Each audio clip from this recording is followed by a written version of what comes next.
ಸಹ ನೌ ಭುನಕ್ತು ಸಹ ವೀರ್ಯಂಕರವಾವಹೈ ತೇಜಸ್ವಿನಾವಧೀತಮಸ್ತು ಮಾ ವಿದ್ವಿಷಾವಹೈ. ಓಂ ಶಾಂತಿ ಶಾಂತಿ ಶಾಂತಿ. ಅಥ ಕೃಷ್ಣಯಜುರ್ವೇದೀಯ ಶ್ವೇತಾಶ್ವತರೋಪನಿಷತ್ ತತ್ರ ಪ್ರಥಮೋಧ್ಯಾಯಃ.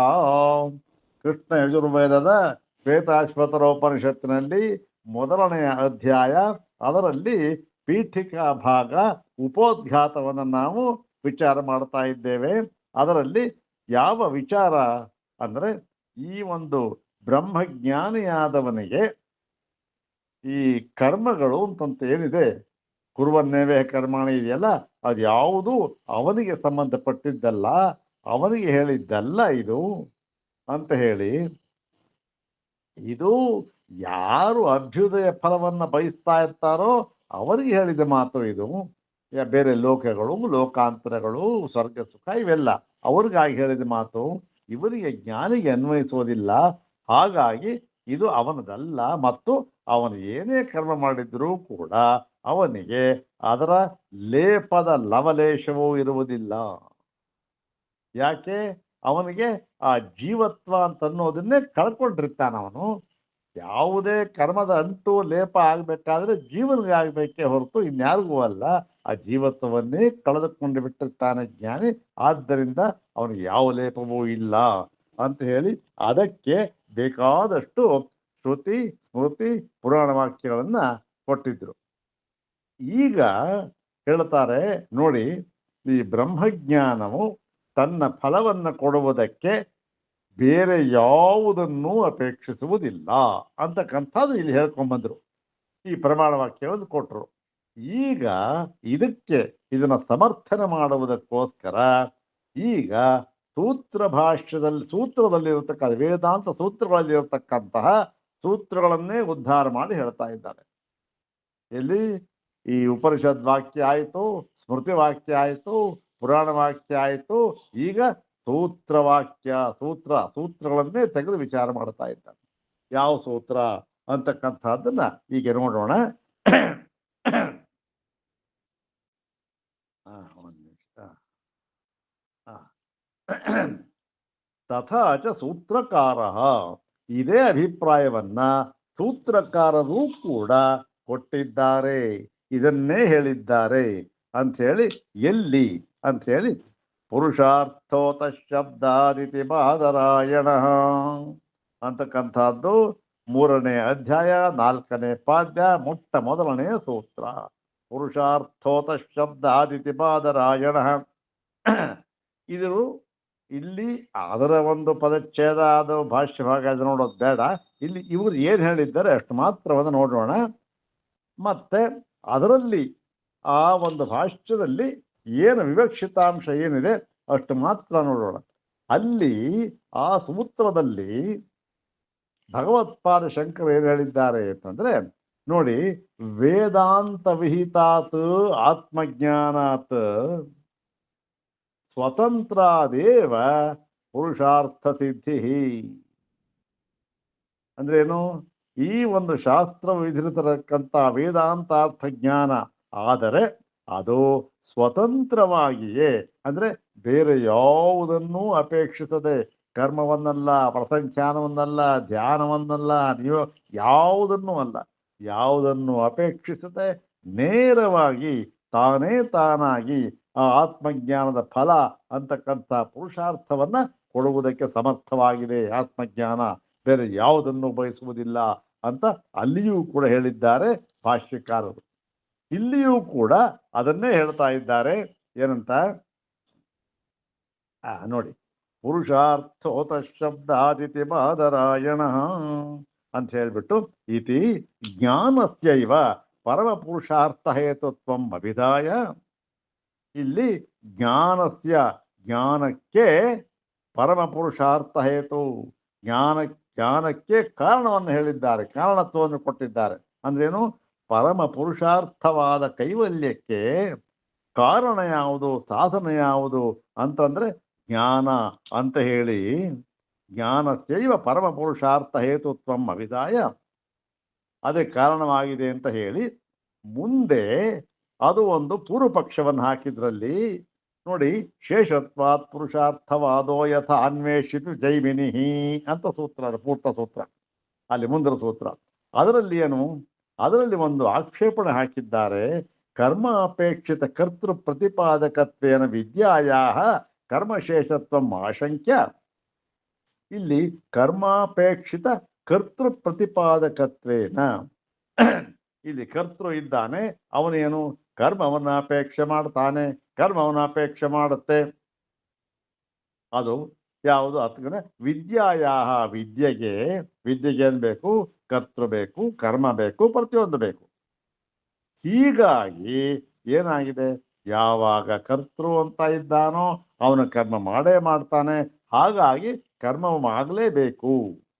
ಯಾಕೆ, ಜ್ಞಾನವಾಗುವುದಕ್ಕೆ ಕರ್ತೃತ್ವ, ನನಗೆ ಜ್ಞಾನವಾಗಬೇಕು, ಹೋಗ್ತಾನೆ. ಆದ್ದರಿಂದ ಇವೆಲ್ಲ ಇರತಕ್ಕಂಥದ್ದು ಅದಕ್ಕೆ ಈ ಒಂದು ಕ್ರಿಯೆ ಅಂತಕ್ಕಂಥದ್ದು ಹೊಂದುತ್ತೆ. ಆದ್ದರಿಂದ ಕ್ರಿಯೆಯನ್ನು ಅಪೇಕ್ಷಿಸುತ್ತೆ.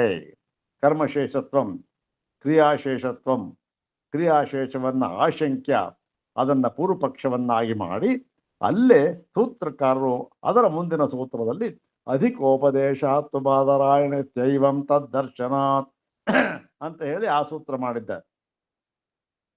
ಅಲ್ಲಿ ಆ ಒಂದು ಸಿದ್ಧಾಂತ ಸೂತ್ರದಲ್ಲಿ ಕರ್ತೃತ್ವಾದಿ ಸಂಸಾರ ಧರ್ಮರಹಿತ ಅಪಹತ ಪಾಪ್ಮಾದಿ ರೂಪ ಬ್ರಹ್ಮೋಪದೇಶಾತ್ ವಿಜ್ಞಾನ ಪೂರ್ವಿಕಾಂತು ಕರ್ಮಾಧಿಕಾರ ಸಿದ್ಧಿಂ. ಅಲ್ಲಿ ಏನು ನೋಡಿ, ಎಲ್ಲ ಯಾವ ಸಂಸಾರ ಧರ್ಮವೂ ಇಲ್ಲದೆ ಇರತಕ್ಕಂತಹ ಅಪಹತ ಪಾಪ, ಯಾವ ಪಾಪ ಪುಣ್ಯಗಳ ಹೊಡೆತಕ್ಕೂ ಸಿಕ್ಕದ ಈ ಒಂದು ಬ್ರಹ್ಮ ಸ್ವರೂಪ ಅಂತ ಏನಿದೆ ಅದರ ಒಂದು ಉಪದೇಶವನ್ನ ಹೇಳಿ ತದ್ವಿಜ್ಞಾನ ಪೂರ್ವಿಕ, ಅದರ ಒಂದು ವಿಜ್ಞಾನ, ಆ ಒಂದು ಅಜ್ಞಾನದಿಂದ ಬ್ರಹ್ಮೋಪದೇಶ ಹೇಳಿದ್ರು. ಇಂಥ ಅವನು ಸಂಸಾರ ಧರ್ಮರಹಿತ ಅಪಹತ ಪಾಪ ಎಲ್ಲ ಹೇಳಿ ಇಂತಹ ಬ್ರಹ್ಮೋಪದೇಶ ಅದನ್ನ ತಿಳಿದ ಜ್ಞಾನಿಯು ಏನಾಗುತ್ತೆ, ಅವನಿಗೆ ಜ್ಞಾನ ಪೂರ್ವಿಕ ಅದರ ಮುಖಾಂತರ ಕರ್ಮಾಧಿಕಾರ ಸಿದ್ಧಿಂತು ಆಶಾಸನಸ್ಯ ಅದರ ಮೂಲಕ ಈ ಒಂದು ಕರ್ಮಾಧಿಕಾರ ಸಿದ್ಧಿಂ ಅಂದ್ರೆ ಅವನ ಕರ್ಮ ಮಾಡ್ತಾನೆ, ಅದರ ಮೂಲಕ ಏನಾಗುತ್ತೆ, ಅದಕ್ಕೆ ಸತ್ವಶುದ್ಧಿ ಆಗುತ್ತೆ, ಜ್ಞಾನವಾಗುತ್ತೆ, ಮತ್ತೆ ಜ್ಞಾನ ಸ್ವತಂತ್ರವಾಗಿ ತನ್ನ ಫಲವನ್ನು ಕೊಡುತ್ತೆ ಅಂತ ಹೇಳಿ ಈ ಕ್ರಿಯಾಕಾರಕ ಫಲ ಲಕ್ಷಣಸ್ಯ ಸಮಸ್ತಸ್ಯ ಪ್ರಪಂಚಸ್ಯ ಅವಿದ್ಯಾಕೃತಸ್ಯ ಈ ಒಂದು ಕ್ರಿಯಾಕಾರಕ ಫಲ ರೂಪವಾಗಿರತಕ್ಕಂತಹ ಏನು ಕ್ರಿಯೆ, ಯಾವುದೋ ಒಂದನ್ನು ಮಾಡಬೇಕು, ಅದಕ್ಕೆ ಬೇಕಾದಂತಹ ಕಾರಕ ಸಾಧನಗಳನ್ನು ಒದಗಿಸಿಕೊಳ್ಳಬೇಕು, ಆಮೇಲೆ ಫಲವನ್ನು ಪಡ್ಕೊಳ್ಬೇಕು. ಕಾರಕ ಫಲವನ್ನು ಒದಗಿಸ್ಕೊಳ್ಬೇಕು, ಆ ಕೆಲಸವನ್ನು ಮಾಡಬೇಕು, ಕರ್ಮವನ್ನು, ಆಮೇಲೆ ಫಲವನ್ನು ಪಡ್ಕೊಳ್ಬೇಕು. ಈ ರೂಪವಾಗಿರತಕ್ಕಂತಹ ಈ ಒಂದು ಸಮಸ್ತ ಪ್ರಪಂಚಸ್ಯ ಅವಿದ್ಯ ಎಲ್ಲವೂ ಕೂಡ ಇದೇ ರೂಪ ಅಷ್ಟೆ, ಇದಕ್ಕಿಂತ ಬಿಟ್ಟು ಏನೂ ಇಲ್ಲ. ಕ್ರಿಯಾಕಾರಕ್ಕೆ ಫಲಾತ್ಮಕವಾಗಿರ್ತಕ್ಕಂಥದ್ದು ಯಾವುದೋ ಮಾಡಬೇಕು, ಅದಕ್ಕೆ ಬೇಕಾದ ಸಿದ್ಧತೆಗಳನ್ನು ಮಾಡ್ಕೋಬೇಕು, ಫಲ ಪಡ್ಕೋಬೇಕು ಅಷ್ಟೆ. ಹೀಗೆ ಇರ್ತಕ್ಕಂಥ ಎಲ್ಲ ಸಮಾನವಾಗಿರ್ತಕ್ಕಂತಹ ಇದೇನಿದು ಅವಿದ್ಯಾಕೃತಸ್ಯ, ಇವೆಲ್ಲವೂ ಕೂಡ ಅವಿದ್ಯೆಯಿಂದ, ಅವಿದ್ಯೆಯ ವಿಷಯವಾಗಿರತಕ್ಕಂತಹ ಈ ಎಲ್ಲವನ್ನೂ ಕೂಡ ಏನು ಕ್ರಿಯಾಕಾರಕ ಫಲ ಇವೆಲ್ಲ ಇದೆಯಲ್ಲ ಅವೆಲ್ಲವನ್ನೂ ಕೂಡ ವಿದ್ಯಾ ಸಾಮರ್ಥ್ಯಾತ್, ವಿದ್ಯಾ ಯಾವುದು ಆತ್ಮಜ್ಞಾನ ಸಾಮರ್ಥ್ಯಾತ್, ಆತ್ಮಜ್ಞಾನ ಆತ್ಮವಿದ್ಯಾ ಸಾಮರ್ಥ್ಯದಿಂದ ತಾದು ಸ್ವರೂಪ ಉಪಮರ್ದ ದರ್ಶನಾತ್, ತನ್ನ ಸ್ವರೂಪ ಉಪಮರ್ದ ದರ್ಶನಾತ್ ಕರ್ಮಾಧಿಕಾರ ಉಚ್ಛಿತ್ತಿ ಪ್ರಸಂಗಾತ್, ಏನು ಆ ವಿದ್ಯಾ ಸಾಮರ್ಥ್ಯದಿಂದ ಆ ಸ್ವರೂಪೋಪಮರ್ದ ದರ್ಶನಾತ್, ಈಗ ತನ್ನ ಸ್ವರೂಪ ಇತ್ತಲ್ಲ, ಯಾವುದೋ ಕ್ರಿಯಾಕಾರಕ ಫಲ ಅವೆಲ್ಲ ಪಡಿಬೇಕು, ಇದು ಎಲ್ಲ ಅವೆಲ್ಲವನ್ನೂ ಕೂಡ ಹೋಗಲಾಡಿಸಿಕೊಂಡು ಮತ್ತು ಕರ್ಮಾಧಿಕಾರ ಉಚ್ಛಿತ್ತಿ ಪ್ರಸಂಗ, ಯಾವ ಕರ್ಮದಲ್ಲಿ ಯಾವ ಅಧಿಕಾರವೂ ಇರುವುದಿಲ್ಲ ಎಂಬುದನ್ನು ಹೇಳಿ ಭಿನ್ನ ಪ್ರಕರಣತ್ವಾತ್ ಭಿನ್ನ ಕಾರ್ಯತ್ವಾಚ, ಇದೇನಿದು? ಇದು ಪ್ರಕರಣವೂ ಭಿನ್ನ, ಮತ್ತೆ ಈ ಒಂದು ಒಂದು ಫಲ ಎಲ್ಲವೂ ಭಿನ್ನ. ಅದು ಅಭ್ಯುದಯ ಫಲಕ್ಕಾಗಿ ಮಾಡತಕ್ಕಂಥದ್ದು, ಇದು ನಿಶ್ಚಯದ ಫಲಕ್ಕಾಗಿ ಮಾಡತಕ್ಕಂಥದ್ದು. ಅದು ಅವಿದ್ಯಾಪೂರ್ವಕವಾಗಿರ್ತಕ್ಕಂಥದ್ದು, ಇದು ವಿದ್ಯಾಪೂರ್ವಕವಾಗಿರ್ತಕ್ಕಂಥದ್ದು. ಎರಡಕ್ಕೂ ಬೇರೆ ಬೇರೆ ಪ್ರಕರಣ, ಬೇರೆ ಬೇರೆ. ಇದನ್ನ ಪ್ರಕರಣತ್ವಾತ್ ಭಿನ್ನ ಕಾರ್ಯತ್ವ, ಎರಡೂ ಕೂಡ ಭಿನ್ನ ಭಿನ್ನ ಕಾರ್ಯ. ಹಾಗಿರುವುದರಿಂದ ಪರಸ್ಪರ ವಿಕಲ್ಪ ಸಮುಚ್ಚಯ ಅಂಗಾಂಗಿ ಭಾವವ ನಾಸ್ತಿ ಇತಿ ಪ್ರತಿಪಾದ್ಯ. ಹೀಗೆ ಒಂದು ವಿದ್ಯೆಗೆ ವಿಷಯವಾಗಿದೆ, ಇನ್ನೊಂದು ಅವಿದ್ಯೆಗೆ ವಿಷಯವಾಗಿದೆ. ಒಂದು ಅಭ್ಯುದಯ ಫಲಕ್ಕೆ ಹೇತುವಾಗಿದೆ, ಇನ್ನೊಂದು ನಿಶ್ಚಯದ ಫಲಕ್ಕೆ ಹೇತುವಾಗಿದೆ.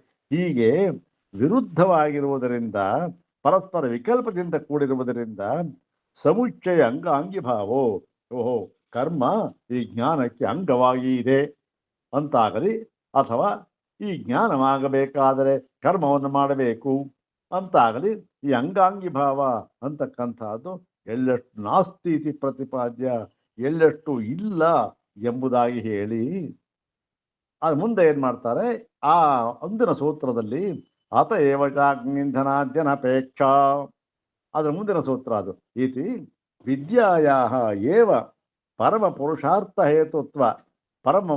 ಹೇತುತ್ವಾತ್ ಅಗ್ನಿಂಧನಾದಿ ಆಶ್ರಮ ಕರ್ಮಾಣಿ ವಿದ್ಯಾಯಾಹ ಸ್ವಾರ್ಥ ಸಿದ್ಧೌ ನಾಪೇಕ್ಷಿತವ್ಯಾನಿ ಇತಿ.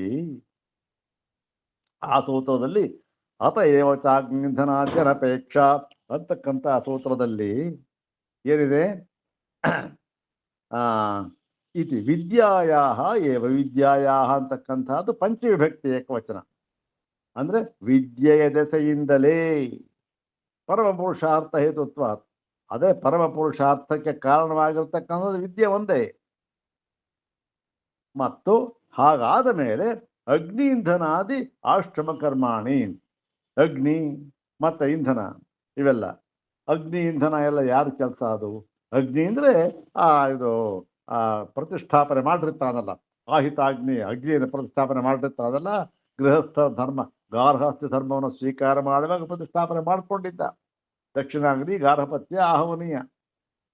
ಗೃಹಸ್ಥಾಶ್ರಮ ಧರ್ಮಕ್ಕೆ ಕಾಲಿಟ್ಟ, ವಿವಾಹವಾಯಿತು, ರಾಜಹೋಮ ಮಾಡಿದ್ರು, ಅಲ್ಲಿ ಪ್ರತಿಷ್ಠಾಪನೆ ಮಾಡಿಸಿದ್ರು ಪುರೋಹಿತರು. ನೋಡಪ್ಪ, ಇಲ್ಲಿಂದ ಮುಂದಕ್ಕೆ ನೀನು ಈ ಅಗ್ನಿಗಳನ್ನ ಯಾವ ಜೀವವೂ ಕೂಡ ಕಾಪಾಡಿಕೊಂಡು ಕರ್ಮವನ್ನು ಮಾಡುತ್ತಲೇ ಇರಬೇಕು ಅಂತ ಪ್ರತಿಜ್ಞೆ ಮಾಡಿಸಿದ್ರು.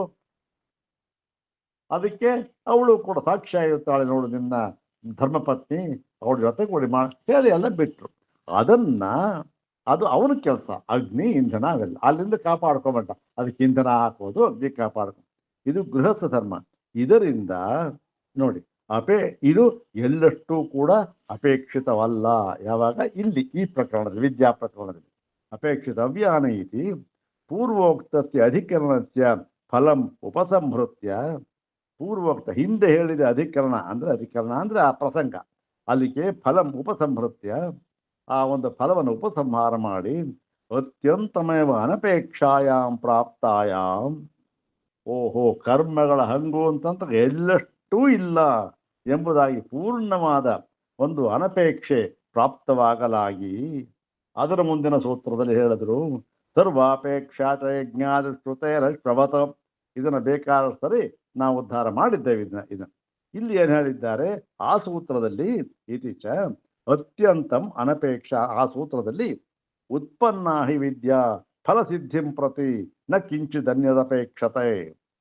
ಯಾವಾಗ ಒಂದು ವಿದ್ಯೆ ಅವರಿಗೆ ಜ್ಞಾನೋದಯವಾಯಿತೋ ಆಗ ಆ ಜ್ಞಾನದ ಫಲವಾದ ಮೋಕ್ಷವು ಸಿದ್ಧಿಸುವುದಕ್ಕೆ ಬೇರೆ ಯಾವುದನ್ನು ಅಪೇಕ್ಷಿಸುವುದಿಲ್ಲ, ಏನನ್ನೂ ಅಪೇಕ್ಷಿಸುವುದಿಲ್ಲ. ಅದಾಯಿತು, ಜ್ಞಾನೋದಯವಾಯಿತು, ಫಲಸಿದ್ಧಿ ಆಯಿತು, ಮೋಕ್ಷವಾಯಿತು, ಅಷ್ಟೇ, ಬೇರೆ ಏನನ್ನೂ ಅಪೇಕ್ಷಿಸುವುದಿಲ್ಲ. ಆದರೆ ನ ಕಿಂಚನ ಅಪೇಕ್ಷಿತ ಉತ್ಪತ್ತಿ ಪ್ರತಿತು ಅಪೇಕ್ಷತೆಯೇವ. ಆದರೆ ಆ ಜ್ಞಾನೋತ್ಪತ್ತಿ ಆಗಬೇಕಲ್ಲ, ವೇದಾಂತ ವಾಕ್ಯಗಳಿಂದ ಜ್ಞಾನೋತ್ಪತ್ತಿ ಆಗಬೇಕಲ್ಲ. ವೇದಾಂತ ವಾಕ್ಯ ಕೇಳಿಬಿಟ್ಟ, ಬೆಳಗ್ಗೆನೂ ಅದೇ ಹೇಳಿದ್ವಲ್ಲ, ಹಿಂದಿನ ಪ್ರಕಾರ ಅದಲ್ಲೇ ಬಂದಿರ್ತೀವಲ್ಲ. ತತ್ವಮಸಿ ಅಂತ ಕೇಳ್ದ, ಒಳ್ಳೆ ವಿದ್ವಾಂಸ, ಅರ್ಥ ಆಯ್ತು ಕಣಯ್ಯ, ಅದೇ ನೀನಾಗಿದ್ದೀಯ ಅಂತ ತಾನೇ ಗುರುಗಳೇ ಅಂದ.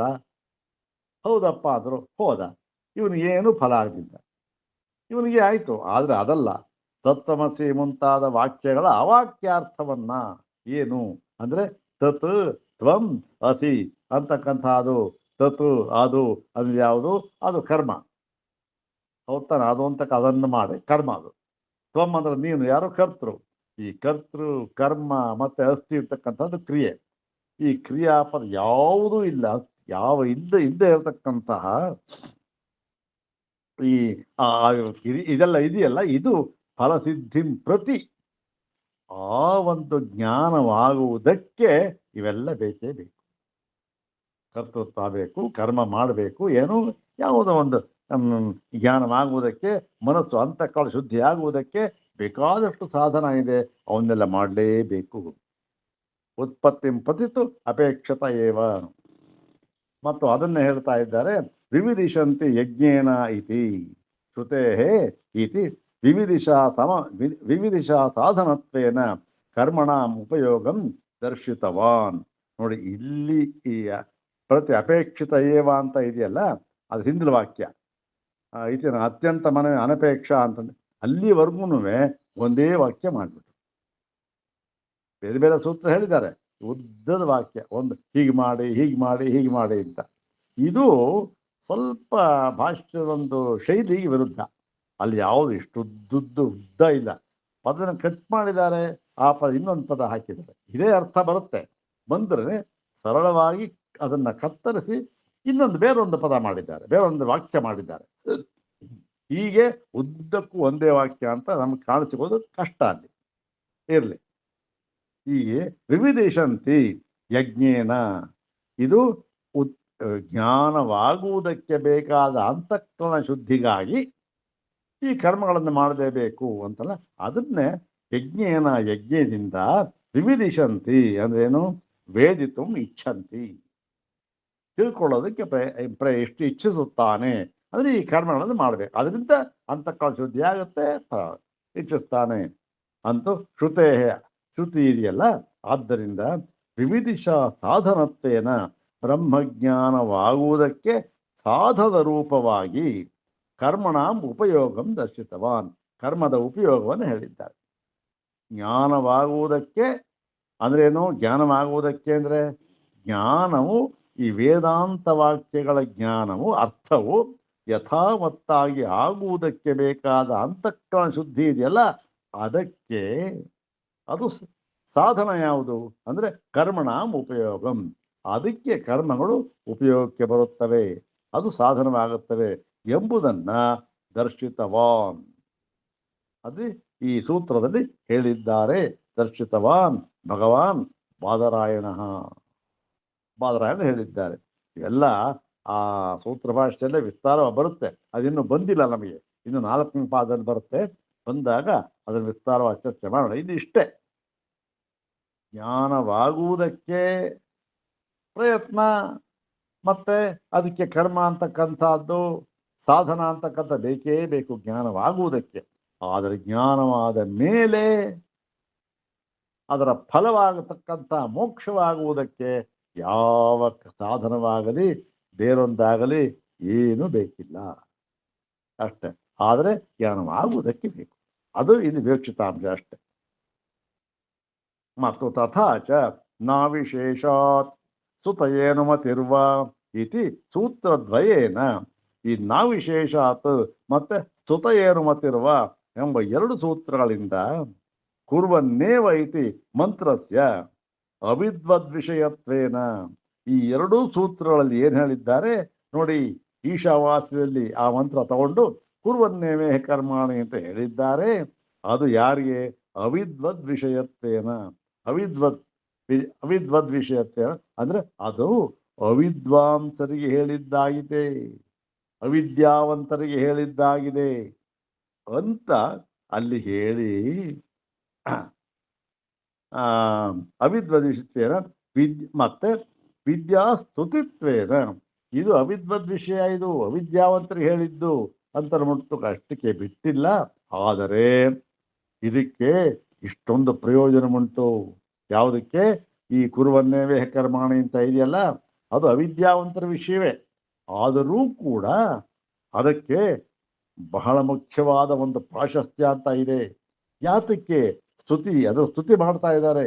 ಯಾತಕ್ಕೆ? ಈಗ ತಾನೇ ಹೇಳಿದಲ್ರಿ ಏನು ಬೇಡ ಅಂತ. ಸ್ತುತಿ ಯಾಕೆ ಗೊತ್ತೇ ಮಾಡೋದು? ಅದು ಜ್ಞಾನವಾಗುವುದಕ್ಕೆ ಅವಶ್ಯಕವಾದ ಅಂತಃಕರಣ ಶುದ್ಧಿ, ಸತ್ವಶುದ್ಧಿ ಎನ್ನುವುದನ್ನು ತಂದು ಕೊಡುವುದರಿಂದ.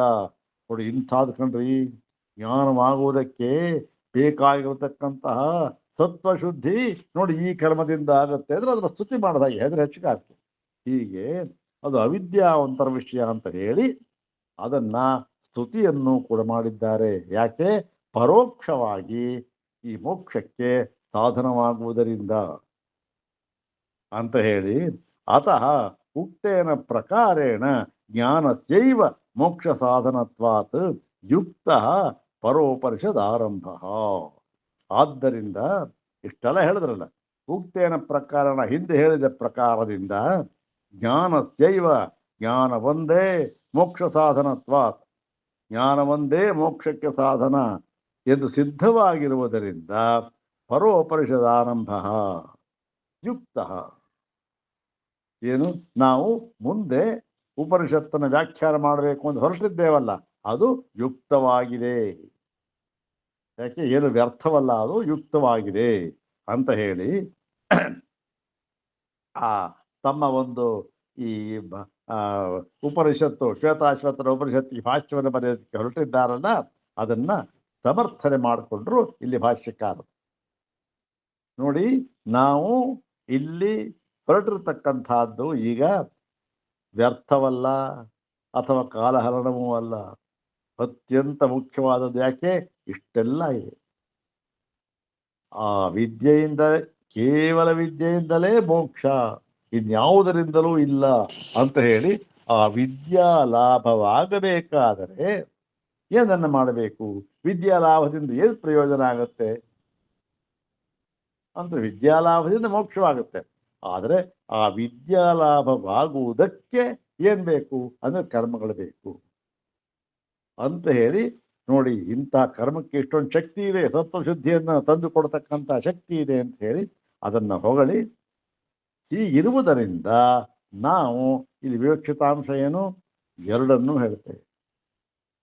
ಇಲ್ಲಿ ಕರ್ಮದ ವಿಷಯವನ್ನೂ ಹೇಳ್ತೇವೆ, ಅದು ಹೇಗೆ ಸತ್ವಶುದ್ಧಿಗೆ ಸಾಧನವಾಗಿದೆ ಅನ್ನೋದನ್ನೂ ಈ ಉಪನಿಷತ್ತನ್ನು ಹೇಳ್ತೇವೆ, ಮತ್ತೆ ಕೇವಲ ಜ್ಞಾನ ಪ್ರಕರಣವನ್ನು ಹೇಳುತ್ತೇವೆ. ಎರಡನ್ನೂ ಕೂಡ ಹೇಳ್ತೇವೆ. ಈ ಉಪನಿಷತ್ತಲ್ಲಿ ಎರಡೂ ಕೂಡ ಇದೆ. ಹೀಗಾಗಿ ನಮ್ಮ ಈ ಒಂದು ಪ್ರವೃತ್ತಿ ಇದೆಯಲ್ಲ, ಹೊರಟಿರ್ತಕ್ಕಂಥದ್ದು ಅದು ವ್ಯರ್ಥವಲ್ಲ, ಅದು ಅತ್ಯಂತ ಉಪಯುಕ್ತವಾದದ್ದು ಅಂತ ಹೇಳಿ ಮುಂದೆ ಅದಕ್ಕೊಂದು ಸಣ್ಣದೊಂದು ಈ ಆಕ್ಷೇಪಣೆಯನ್ನು ಹಾಕ್ಕೊಂಡು, ಈ ಜ್ಞಾನದಿಂದ ಇಷ್ಟೆಲ್ಲ ಆಗುತ್ತೆ, ಜ್ಞಾನದ ಮೋಕ್ಷ ಆಗುತ್ತೆ ಅಂತ ಹೇಳ್ತಿರಲ್ಲ, ಯಾಕೋ ಸ್ವಲ್ಪ ಅನುಮಾನ ಇದೆಯಲ್ಲ ಸ್ವಾಮಿ, ಯಾಕಪ್ಪ ಅಂತಂದ್ರೆ ಅವನಿಗೆ ಯಾತಕ್ಕೆ ಅನುಮಾನ ಬಂತು, ಅದಕ್ಕೆ ಸಮಾಧಾನ ಏನು ಅಂತಕ್ಕಂಥದ್ದು ಈ ಮುಂದಿನ ಭಾಗದಲ್ಲಿ ಹೇಳ್ತಾರೆ. ಅದನ್ನ ಮುಂದಿನ ಭಾಗದಲ್ಲಿ ನೋಡೋಣ.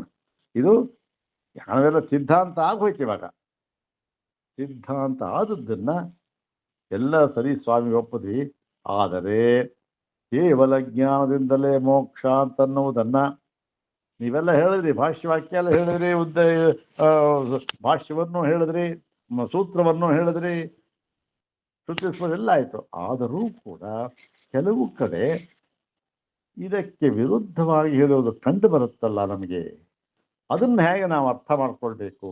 ಹಾಗಾಗಿ ಸ್ವಲ್ಪ ಸಂಶಯ ಇದೆ.